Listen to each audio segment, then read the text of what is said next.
Perempuan juga ketika nyuwun sewu sudah tidak benar itu ya berat.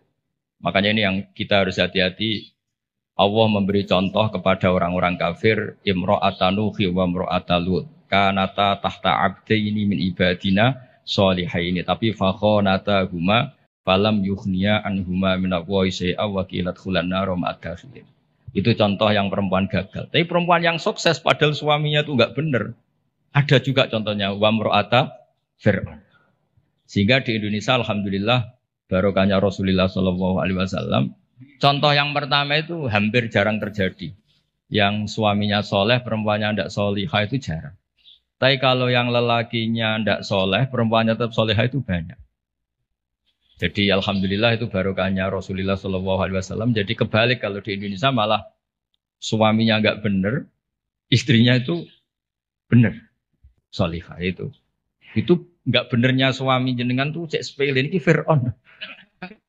Jadi di Quran tuh cerita ada orang solihah tuh istrinya Fir'aun nggak tanggung-tanggung tapi termasuk legenda. Jadi intinya Quran tuh sangat ngapresiasi kesalehannya orang perempuan sampai ada surat Nisa, ada surat Mumtahanah yang agak ekstrim ya surat Mujadilah ini. Ada yang baca Mujadilah, ada yang baca Mujadalah. Kalau Mujadilah berarti pakai isim fa'il, kalau Mujadalah pakai master. Nabi itu belum pernah dikalahkan sahabat. Tapi kalau sahabat perempuan itu komplain. Nabi kan ditanya, ya Rasulullah saya ini didihar suami saya. Ya kalau sudah didihar ya kamu haram, nggak boleh kumpul dia. Yang benar ya Rasulullah, ini hukum Allah apa hukum jenengan? Puantah terus. Sampai Sayyidah Aisyah nggak terima. Kamu harus berhenti bantah Rasulullah. Ini Rasulullah jangan kamu bantah. Selagi hukum itu belum dicabut, jenengan tak laporna Allah. Kanjeng Nabi dilawan. Akhirnya ya Allah nuruti. Makanya akhirnya dihar itu tidak sama dengan tolak. Mereka qad sami Allah qaulal lati tujadiluka fi zawjiha wa tashtaki ila Allah. Terus dalam sejarah itu dereng-enten hukum dirombak kecuali mergo dimone perempuan. Terus wae cara Pak Hasyim Muzadirian ora ana kiai goblok kecuali mergo disentak bojone. Terus saking tope niku dikomplain. Kanjeng Nabi, ini Rasulullah dikomplain. Tapi komplainnya saya ini sakit kula ijazahno jenengan. Terus pas dikomplain itu Nabi gak pati nurut. Terus perempuan ini pulang, namanya Khawlah binti Sa'labah. Pulang sujud, ya Allah ini ketentuan Rasulullah berdasar hukum adat. Beliau juga gak ngakui kalau itu dari hukum Allah. Memang Nabi itu ada beberapa hukum yang Nabi sendiri kalau ditanya, ada hukum fikih yang memang minallah ini nggak bisa diotak-atik. Ada hukum yang dijalankan Nabi karena yang berjalan baru demikian. Ini mah agak jelimet di usul fikih. Yang nggak menekuni, saya mohon ini tidak jadi fitnah. Memang seperti itu. Jadi misalnya ada hukum-hukum yang kata dalam Islam itu kebaikan jahiliyah akan diteruskan dalam Islam dan keburukan jahiliyah akan dihentikan. Jadi kalau hukum jahiliyah itu bagus ya diteruskan. Makanya nikahul jahiliyah itu tidak ada yang dibatalkan oleh apa? Islam. Misalnya dua pasangan. Itu semua nikah kan zaman apa? Jahiliyah. Karena nikah itu bagus, ya Islam tidak perlu mentajdid lagi, memperbarui lagi. Nah, dihar itu zaman jahiliyah dianggap pantangan. Karena itu dianggap bagus, ya Islam menetapkan dihar itu mirip tolak. Tapi yang ini dikomplain sama Khawlah. Komplainnya nggak tanggung-tanggung. Dia ke kamar, sholat sebanyak-banyak. Protes hukum ini ya Allah tolong dibatalkan. Ini gue gara-gara kayak perhitungan ini gue kayak bujune ini gue ganteng sugih. Nah, jadi soal hasil kakean perhitungan. Tapi gak tanggung-tanggung. Maturi langsung mbek pengiran watas taki ilam. Wa yasma'u tahawurakuma. Jadi Nabi itu debat. Tapi betul nanti di tamu lanang debat. Itu nanti. Jadi nak ono kiai kalah mbek bojo meneh tek kiai Kanjeng Nabi pun dilawan. Makanya itu masyhur cerita itu di surat Mujadilah atau Mujadalah. Jadi qaulal lati tujadiluka. Jadi kalau pakai isim fa'il fa huwa mujadilun berhubung muannas fa hiya mujadilatun. Masdarnya mujadalah. Ketika Umar radhiyallahu anhu jadi khalifah, ini Khawlah ini datang Di tengah perjalanan yang panas dihentikan Umar. Itu diomongi kira-kira jam 11 sampai setengah telu meh dhuwur entek. Sampai Umar pamit, "Mbah niki kula badhe dhuwurin. Wektune badhe telas." Pengawal Umar gak terima, "Engkau Amiril Mukminin, kenapa berhenti karena orang tua ini?" Terus ke atas Sayyidina Umar, "Atadrimanil ajus." Kamu tahu orang tua ini siapa? Ini Khawlah binti Sa'labah. Sami'aha Allah min fawqi sab'i samawat. Ini orang yang ketika protes didengar Allah dari langit 7. Ayasma'uha Allah wa la yasma'uha Umar. Allah aja mau mendengar, masa Umar tidak mau. Andai kan tidak ada sholat duhur, saya akan dengar sampai dia capek. Jadi sunnahnya kiai kalau istrinya ngomel tolong didengar sampai capek. Karena ijazahnya seperti itu. Tapi syarat perempuannya harus berkualitas kayak Khawlah binti Sa'labah.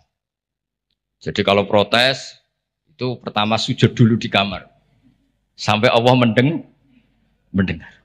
Terus ini cerita-cerita perempuan. Jadi keliru lah kalau Islam kadang dituduh sebagai agama yang meminggirkan perempuan, itu keliru sekali. Karena di Quran saja ada surat Nisa, nggak ada surat Rijal. Ada surat Mumtahanah, ada yang baca Mumtahinah juga. Ada syarat Mujadilah atau Mujadalah. Ini surat-surat jelas bintangnya ini perempuan. Ya, tapi kadang-kadang yang mau coba wamuratuhu hammalatal hatab fi jidiyalah itu yang ini yang orang-orang gagal ini. Yang itu yang apes itu yang cerita-cerita. Kalau nabung badai cerita sekedik peran perempuan yang paling luar biasa dan dicatat sejarah dan tidak akan dilupakan itu pengetahuan Khadijah Kubro, pengetahuan Sayyidah Khadijah tentang Dalailun Nubuwah, tentang bukti-bukti kenabian. Dados dalam banyak literatur perempuan itu dibahas beberapa kali di Quran. Sing paling masyhur tentu Maryam. Wonten Imro'atu Fir'aun. Nak sing diceritakno beling padahal bojone saleh niku nggih Imro'atu Nuh dan Imro'atu Lut. Tapi niku mboten usah diceritakno, mergo niku sing perempuan gagal niku. Terus tapi kalau badhe cerita sekedhik Sayyidah Khadijah niku garwane Rasulullah sallallahu alaihi wasallam. Beliau itu sudah baca buku banyak. Di antara yang dibaca niku referensi sing di dokumen pamannya, namanya Warokoh bin Naufal. Niku semua alamat kenabian itu ada. Ini ku diantarane calon nabi. Calon nabi itu pasti akan diperlakukan khusus oleh alam. Gini ku tudzilluhul ghamamah tuti'us sahaib. Sehingga beliau nyuruh pembantunya namanya Maisarah. Maisarah itu nama lelaki. Kalau di Arab Maisarah itu nama apa? Lelaki. Niku dikan ngawal nabi perjalanan teng Syam. Terus semua kriteria kenabian itu ada pada diri Rasulullah Shallallahu Alaihi Wasallam. Singkat cerita akhirnya beliau yakin terus ngelamar. Terus riyen niku sing nglamar niku Khadijah. Lane Mbah Mun sering guyon niku alamate ulama iku warasatul anbiya niku kudune disenengi wong wedok aja seneng. Dadi disenengi iku gagah. Riyen Nabi Yusuf disenengi Zulaikha, Kanjeng Nabi disenengi Khadijah. Nak seneng sering kecewa. Singkat cerita setelah 15 tahun menikah, karena Nabi umur 25, Sayyidah Khadijah umur 40, 15 tahun menanti ini mboten jelas mengarah ke calon Nabi. Jadi alamat itu kok tidak muncul lagi. Singkat cerita, pas Nabi Yusuf 40, Nabi kaget, angsal wahyu, disebut Fazia itu kaget. Akhirnya cerita tentang Khadijah. Sausé cerita tentang Khadijah ini sing agak unik. Dari sekian kriteria kenabian itu ditulis di buku. Tapi ada yang dipunyai hanya oleh perempuan. Terus para peneliti lelaki itu tidak punya, yang punya itu hanya perempuan dokumennya. Ketika sudah jadi nabi ini Khadijah matur, ya Rasulullah atau ya Zauji itu masih panggil ya Zauji. Nanti kalau teman kamu Jibril datang bilang ke saya. Alhasil malaikat Jibril ini rawuh. Ketika malaikat Jibril rawuh niki radi agak-agak gimana nih? Faka syafat ansaubiha. Mboten usah pikiran sing macam-macam.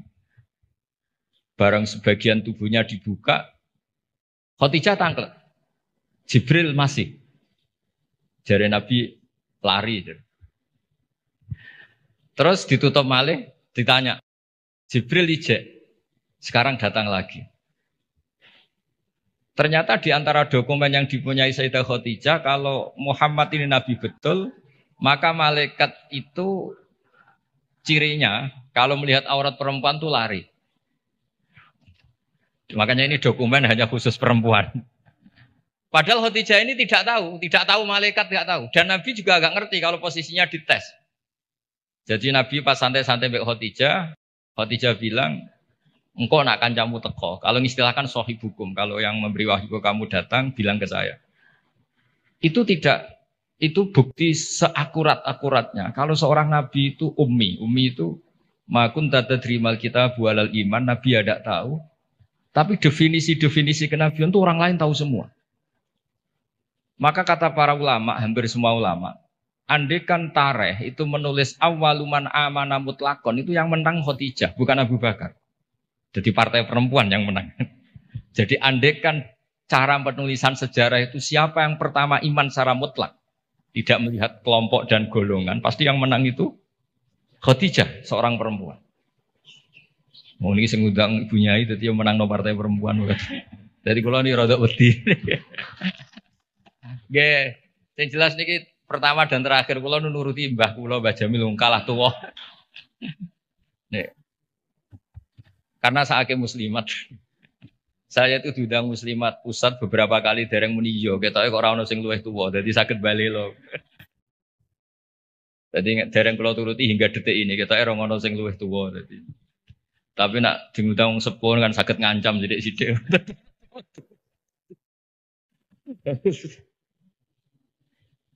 Kalau sederenge diundang untuk mriki ini diundang muslimat beberapa kali, tapi kalau dereng muni yo ketoke kok kata sing nom dadi. Nggih mbah mun dereng sepuh, Mbah Jamil buyut mek kula boten mbah, cuma kok bahasa buyut boten pati lazim dadi wong niku dulure buyut kula boten mbah malih pun buyut. Kula tak cerita. Jadi awaluman amana mutlakon itu harusnya Khadijah. Karena pertama yang diceritani kalau seorang nabi adalah Muhammad, bahkan sebelum nikah. Niku piyambake nikahi Kanjeng Nabi berdasar itu calon nabi karena beliau lama sekali belajar mbek Waraqah bin Naufal. Nah ini yang bunyai-bunyai juga harus tetap membaca. Karena ini temanya tafaqquh fiddin. Jadi membaca itu penting sekali. Sampai pengetahuan Khadijah itu pengetahuannya itu melampaui batas umurnya. Beliau menikahi Kanjeng Nabi berdasar referensi itu. Ketika yakin kalau Nabi adalah seorang Nabi, punya cara sendiri. Sehingga terus kata ulama, ketoke kok ora sopan wong wedok kok nomor 1, terus ditareh itu diistilahkan awaluman amana minar rijal Abu Bakar, wa minan nisa Khadijah, wa minas sibyan Ali, wa minal mawali Zaid bin Harisah. Niku empon bahasa yang dipoles dengan kesopanan karena ketoke wong wedok kok nomor 1 kurang etis, terus partai minar rijal Abu Bakar, minan nisa Khadijah, minas sibyan itu Ali, minal mawali itu Zaid bin Harisah. Tapi andekan sejarah itu ditulis tanpa melihat golongan, tidak pakai kelompok lelaki, kelompok perempuan, kelompok anak-anak, pasti yang menang itu Khadijah. Jadi ini keunggulan perempuan. Tapi ada sisi lain yang mungkin ibu-ibu gak siap. Tafaqquh fiddin itu, Nabi itu istrinya banyak. Makanya benar Gus Yasin tadi, kalau tanya tugasnya bunyai apa, yang proteksi suaminya kayak gitu. Saya pernah baca di kitab Fathul Bari, kenapa Nabi itu istrinya banyak. Itu diantaranya itu karena perempuan tuh orang paling nekat menceritakan jeleknya suami. Jadi kalau Nabi itu istrinya banyak, kalau beliau tidak soleh betul, pasti konangan. Karena perempuan pasti gak canggung-canggung menceritakan jeleknya suami. Nah ternyata dari sekian yang pernah dinikahi Nabi, semuanya solihah, semuanya kenangannya baik. Jadi rano sing cerita Nabi nak bengi turu ngorok ini buat nanti. Aisyah yang paling cantik ini sering ngetes Nabi ini tidur di depannya. Ini Aisyah bukan Saudah, Aisyah. Ini ya Nabi tetap asik sholat. Padahal Aisyah itu istri paling cantik. Ketika Aisyah mengganggu tidur di depannya Nabi malah ngendikan dari ini ata'abbadu li rabbi, aku mbarno tak sholat. Sampai Sayyidah Aisyah ketika putus asa ngendikan fauqaddimu hawahu ala hawaya. Saya mengalahkan selera saya, mendahulukan selera beliau yang ingin sholat. Begitu juga Zainab, cantik. Itu ya punya wiridan-wiridan dari Nabi. Maimunah juga gitu. Nah itu andekan Nabi itu figur yang hanya soleh di luar, di dalam tidak soleh, pasti ini bocor. Siapa bisa nandingi perempuan? Pasti bocor. Tapi ternyata enggak. Makanya kata Ibnu Hajar al-Asqalani dalam kitab Fathul Bari itu, adallu dalilin ala nubuwati Rasulillah Muhammad sallallahu alaihi wasallam adalah cerita para istrinya. Padahal mereka banyak, artinya banyak itu ya cemburu, ya macam-macam. Harusnya karena cemburu ini kan terus ceritanya ngawur. Ternyata enggak juga. Itu betapa solehnya Nabi Shallallahu Alaihi Wasallam. Sampai dungo-dungo sing kados mara kuburan, iku yo baru kayak cemburu. Terus Nabi wae teng Sayyidah Aisyah terus keluar. Pikiran Aisyah, oh, pasti ke istri yang lain. Ditututi.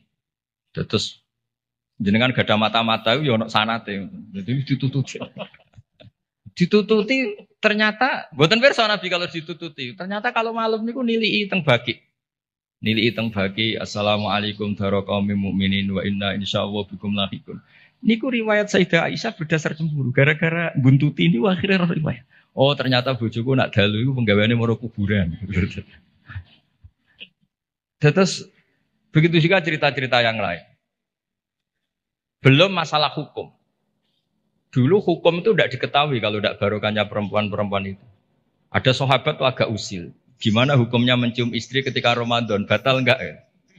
Sing ditakoki adalah jenis-jenis yang kayak Nabi itu ya kita serah nopo wis cara ngempet iku kuat lah. Tanya Maimunah, apalagi Saudah. Kata Maimunah, kalau ke saya kayaknya enggak. Yang potensi ya itu tanya ke Aisyah. Karena Aisyah ini paling cantik, paling muda. Akhirnya tanya. Dan dijawab oleh Aisyah, qabbalani Rasulullah wa waso'im. Nabi itu kalau puasa ya kadang mencium saya, Nabi tetap puasa. Akhirnya jadi fikih, qublatu zauji li zauja itu tidak batal. Menciumnya suami ke istri itu asal mencium saja itu tidak batal. Jadi dokumentasi hukum fikhiyah itu semuanya itu, terutama yang masail perempuan itu barokahnya perempuan-perempuan istrinya Nabi. Tadi benar yang dikatakan Gus Yassin, dokumentasi itu hanya ada di istri-istri Nabi. Makanya kata Ibnu Hajar al-Asqalani, andai kan tidak ada istrinya Nabi, maka dalailun nubuwah, kesolehan orang di rumah, itu kan ukuran. Misalnya di luar, kiai-kiai kadang ngetokno waroi, zuhud, barang nang omah muangan tuh haduk. Jebule gayane mangan sithik ku mau jaim, jaga imet tok. Ning jopo kadang-kadang maca ala kiai, serwapi jubahan serbanan seneng omah wis karo kantok ngalor itu. Nabi itu ndak, meskipun di rumah itu ya priayi. Karena Nabi itu istighya'nya minallah, jadi merasa enggak nyaman itu dengan Allah. Jadi beliau itu tetap sopan ketika di rumah. Di luar ya sholat, di rumah ya sholat, di luar ya ingat Allah, di dalam rumah ingat. Itu Nabi kalau mau sholat itu senangnya bukan main. Itu yang cerita ya istrinya. Jadi Nabi itu kalau banyak masalah, itu keluar masuk, nggak tenang. Corong jauh nggak jenuh. Itu ketika ada adzan Nabi alhamdulillah, arifna ya Bilal. Alhamdulillah waktu sholat sudah masuk. Arifna ya Bilal, ayo cepat Bilal datang ke sini. Saya ingin istirahat. Itu istrinya tahu bahwa Nabi itu hiburannya tidak dengan istri-istrinya, tapi dengan sholat. Oh istrinya sampean tetap nggak tahu kalau suaminya gitu, pasti tidak tahu karena tidak ada buktinya. Itu Nabi itu kalau belum sholat itu keluar masuk. Tapi ketika waktu sholat terus arifna ya Bilal, ayo aku kasih istirahat Bilal. Tuh kalau kamu sholat tuh senangnya bukan main. Makanya ngedikan waqurratu aini fisol. Dan itu kesaksian seorang perempuan. Itu nggak mungkin nggak benar itu karena tadi sekali nggak benar, mesti geger. Orang Jawa dikeranyam kira-kira gitu. Jadi ini cerita-cerita unik yang mungkin harus dikaji ya karena ini disebut tafaqquh fiddin. Tapi kalau matur nuwun sangat memang yang terakhir kalau pesan tadi ibu itu madrasah pertama. Sehingga saya sendiri bisa gini dia barokahnya ibu. Semua orang lah punya di daerah kami apalagi di daerah punya ibunya ini ada Mbak Jamil, ada semuanya lah. Ada ning ulfa, kenangan kita ngaji ya sama ibu. Pasti mulai kecil tuh sama ibu. Anak saya bisa baca Quran tuh ya karena istri saya, karena wong lanang bener Gus Yasin tadi. Fasul Masail jelimet-jelimet, anak irung salib batak ra diulang. Jadi Fasul Masail gimana hukumnya sholat di Amerika?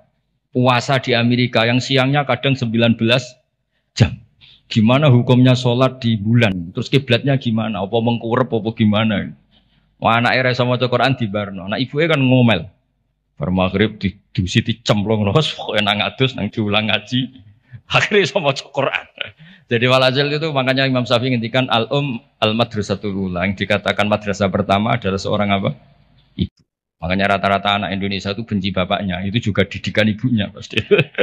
Jadi makanya resikonya. Oh ngerasani bapaknya kok ambek anaknya. Nah, itu yang madrasah agak bener kalau ini yang. Tapi saya pastikan semua putra kiai yang bisa baca Quran itu udah ada yang barokahnya bapak, mesti barokahnya. Niki Mbah Jamil sering cerita kula niku, pokoke anakku iso mondok Mekah Madinah baru kaya tak ulang. Mergo anak abahe gampang nyepuro. Wong lanang iku mesti kula niku ngoten dilapori anak era sekolah nih santai jenenge wong lanang. Kan sepurane gede mbok dableke gede ra jelas wae wong lanang niku kan kemungkinane atine gede atau dableke gede. Tapi nek ibu-ibu kan wis ngomel. Dolanan diwamuk didusi kon ngaji. Nah, bapak wong lanang ora anak dolanan sowan nang wasi, bal-balan wasi gitu. Sore surup mulai lambi dicoplok rusuh ya asik. Wong ibu-ibu kan ndak. Cara cacile kok anut bapak iku goblok kabeh aku yakin. Goblok kabeh. Tapi nggih ngoten salah anut ibuke nggih cerewet kabeh lan iki semua tengah-tengah. Tapi yang jelas Quran itu fair ya. Jadi cerita Imro'atan Nuh wa Imro'atan Lut. Tapi juga cerita Imro'atu Fir'aun. Artinya perempuan itu punya sejarah diasuh orang soleh nyun sewu gagal meskipun itu jumlahnya tidak banyak. Tapi juga punya sejarah diasuh orang nggak benar jadi perempuan yang luar biasa. Makanya kalau suwun tafaqquh fid din utamanya ya mengkaji Quran lah. Karena Quran itu lengkap-lengkapnya kitab buah. Belum ada kitab suci mulai Zabur, Taurat, Injil selengkap apa? Al-Quran. Jadi kita tidak perlu berpikir kitab suci yang lain karena kita tidak tahu itu muharraf apa enggak. Karena kita Islam. Soal yang pengikut yang lain gimana monggo. Tapi ini cerita sampai halal gini ya diceritakan Quran. Cerita wanita yang nyun sewu gagal padahal suaminya soleh, yaitu Imro'atan Nuh sama Imro'at apa? Lut. Tapi juga cerita perempuan tangguh padahal suaminya ini enggak soleh. Bahkan enggak soleh kelas atas. Fir'aun. Buatan terima togel, buatan terima dadu, buatan terima narkoba ini ngaku pangeran. Niki sinten? Ewa semono niku nggih bojo solihah. Solihah standar dunia dan akhirat, buatan solihah standar organisasi. Niki solihah legal formal dunia akhirat Allah sing ngakuin. Ini kan luar biasa. Terus yang terakhir kalau cerita kersane untuk barokah Asma binti Abi Bakar. Niku Nabi mau hijrah, andai kan nggak ngelibatkan perempuan itu tidak bisa. Karena Nabi ini hijrah itu kan sembunyi-sembunyi. Beliau itu sebagai manusia itu butuh makanan. Kalau dikirimkan lelaki itu dicurigai. Niku Asma pura-pura corong Jawa itu angon unta, yang unta niki empun perah, jenis yang susunya banyak karena di Arab itu onta itu otomatis juga sumber minuman bergizi. Niku pura-pura angon. Ternyata angonnya itu di kawasan yang dipakai sembunyi Kanjeng Nabi dan siapa? Abu Bakar. Dan jenenge wong wedok bener Gus Yasin tadi. Iku abah mangan ta ora, Kanjeng Nabi mangan ta ora. Dadi yo nggawa bekal, digaono daharan, digaono roti macam-macam. Terakhir badhe hijrah. Ketika bekal ini nggak bisa dibawa Nabi dan Abu Bakar, akhirnya dia ini kepikiran, ini bisanya dibawa unta kalau ditali, dicancang ditali, diikat. Akhirnya Asma niki beliau punya sabuk ya, sabuk dari kain, ikat pinggang dari kain terus disobek jadi dua, yang satu dipakai apa? Mengikat darane Nabi teng unta supaya nanti jadi bekal di jalan. Makanya Asma punya gelar Dzatin Nitaqon. Yang disebut Dzatin Nitaq. Perempuan yang bersejarah dalam hijrahnya Rasulullah Shallallahu Alaihi Wasallam. Itu luar biasa. Jadi Nabi di goa sembunyi itu yang nganterin makanan tuh Asma. Karena nggak dicurigai karena dia perempuan. Soro pikiran orang Arab, orang wedok bisa apa? Itu perempuan bisa apa? Ternyata yang ngatur makanan, ngatur perjalanan hijrah termasuk bekal ini semuanya Asma binti sinten Abi Bakar. Jadi tafakuh fiddin saya mohon punya ibunya itu Pak Yainya juga cerita lah heroiknya perempuan-perempuan yang luar biasa. Cerita heroik tapi yang ikhlas, jangan cerita heroik ben sing wedok heroik terus sing lanang kongkang-kongkang rokokan. Kadang-kadang kiai nggih ngoten. Berbunya ini sergem mulang kiai ini biasanya menjagungan ya berkebunnya. Makanya di Indonesia banyak pondok yang pondok putrinya hidup, pondok cowoknya enggak hidup karena kiainya santai, punya ini sing waras. Jadi ribet ya. Jadi memang lanang itu gitu. Kalau sing wedok tenanan, sing lanang itu sing santai. Jadi memang hidup itu tidak pernah sempurna, tapi bagus lah. Gak sempurna itu ya bagus karena jadi tawadhu. Terus, walhasil kalau cerita betapa perempuan itu dihormati di Quran. Dan itu detail. Allah kalau cerita perempuan itu detail. Mulai ceritanya tadi detail sekali. Makanya kalau belajar Musnad Ahmad itu diantaranya ada cerita Nisaul Ansor. Jadi ada beberapa juz yang memang hanya cerita tentang perempuan. Mulai komplainnya, misalnya rijalul la tulhim tijarah itu komplain. Ya Rasulullah dosanya perempuan apa? Kenapa tidak pernah didiskusikan oleh Quran? Quran itu fihi rijalu itu guna ya tataharus. Akhirnya dia dituruti mbek pangeran ana innal muslimina wal muslimat wal mu'minina. Itu komplain. Kalau enggak masuk itu ya komplain. Jadi segawannya komplain. Makanya Pak Kiai harus siap. Kalau tidak komplain namanya enggak perempuan. Mulai dulu itu apa saja dikomplain ini apa dosa perempuan udah didiskusikan itu. Komplain. Wis pokoke ngoten niku ya diceritakno mbek Quran. Tapi kata Ibnu Hajar Al-Asqalani dalam kitab Fathul Bari tadi, adallu dalilin ala nubuwati Rasulillah sallallahu alaihi wasallam adalah cerita semua istrinya. Biasanya maru itu kan enggak cerita baik, doroh itu orang kalau nikah banyak itu biasanya kan ceritanya semrawut. Tapi Nabi itu karena di rumah benar-benar soleh. Hiburannya itu sholat, hiburannya itu religius. Istrinya Nabi itu nggak bisa berbuat apa-apa. Ya memang bersaksi kalau beliau itu seorang Nabi. Itu kalau Aisyah cerita, Nabi kalau dengar adzan tuh senengnya bukan main. Sampai bilang ini waktu istirahat saya. Kalau malam itu istilahkan gitu. Dari ini ata'abbadu li rabbi, aku barno, aku tak sholat. Itu kalau sholat yang malam sampai pagi. Dan itu ketika di Aisyah bukan di Saudah. Kalau di Saudah mungkin para papa. Ya semanjan Saudah, ya mesti wae sholat ditinggal.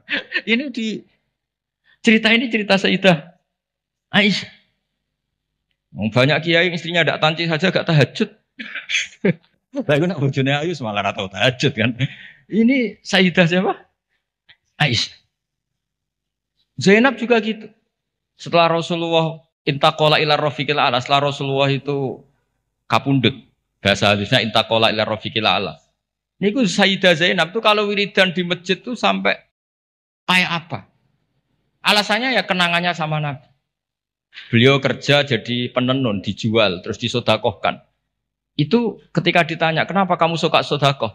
Kata Nabi, yang paling cepat nyusul saya itu, yang paling sering apa? Sodakoh. Jadi semua, itu andekan Nabi jadi figur yang nggak benar di dalam, itu pasti kenangan itu nggak terungkap. Tapi karena figur Nabi itu soleh di luar dan soleh di dalam, sehingga istri sebanyak itu kenangannya semuanya baik. Jadi intinya Islam juga mencatat kesaksian nubuah itu adalah sebagian besar juga dari seorang apa? Perempuan, termasuk dari Khadijah Kubro tadi. Jadi beliau menyuruh Maisarah itu Nabi ketika umur 25 tahun. Beliau sudah tahu kalau itu calon Nabi. Mutus Maisarah. Dan beliau memutuskan nikah dengan Nabi juga berdasar referensi itu. Makanya kata ulama, andekan awaluman amanah ditulis mutlakon tanpa embel-embel minar rijal, minan nisa, minar sibyan, maka pasti itu Khadijah. Tapi kalau jenengan mungkin terjemahnya pasti itu perempuan. Pasti itu Khadijah. Tapi kalau sampean gak yang suka, pasti itu perempuan. Tapi yang benar dalam sejarah pasti itu Khadijah. Dan Khadijah itu seorang perempuan. Ini buatan maklaran tapi memang itu fakta. Banyak ngoten.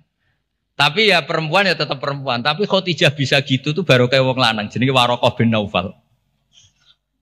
Makanya ada yang bilang ya Warokoh Khadijah pinter ngono itu mergo diulang Warokoh. Tapi Warokoh tetap kalah satu. Ketika Nabi jadi Nabi, orang pertama yang diceritain itu Khadijah bukan Warokoh. Wong kalian terus ulama debat itu Fasul Masail lah kira-kira itu. Sekolah pokoknya partai Warokoh, monggo ibu-ibu partai sinten Khadijah. Tapi yang didokumentasi secara akhlak kita sebenarnya sopan kabeh disebut awaluman amana minar rijal Abu Bakar wa minan nisa Khadijah wa minas sibyan Ali wa minal mawali Zaid bin Harisa supaya semuanya awal. Kayak model sekarang lah, kayak ketua NU itu kan tidak ada wakil. Soalnya kayak sepuh kok wakil gak ngergani kan ketua. Itu juga bagian dari adab. Kan gak etis kan misalnya ketuanya siapa terus wakilnya ternyata Ki Alim sepuh, wakilnya wong alim kok wakil, sepuh kok wakil. Sekarang di struktur organisasi kan semuanya kan ketua. Jadi kayak ya di PBNU, di PP, ya semuanya modelnya gitu. Itu termasuk terinspirasi tadi untuk mengukur awaluman amanah supaya semuanya awal disebut awaluman amanah apa? Minar rijal, Abu Bakar wa minan nisa, terus wa minas sibyan, terus wa minal mawal. Nggih, ngoten ngapunten ingkang kathah. Assalamualaikum warahmatullahi wabarakatuh.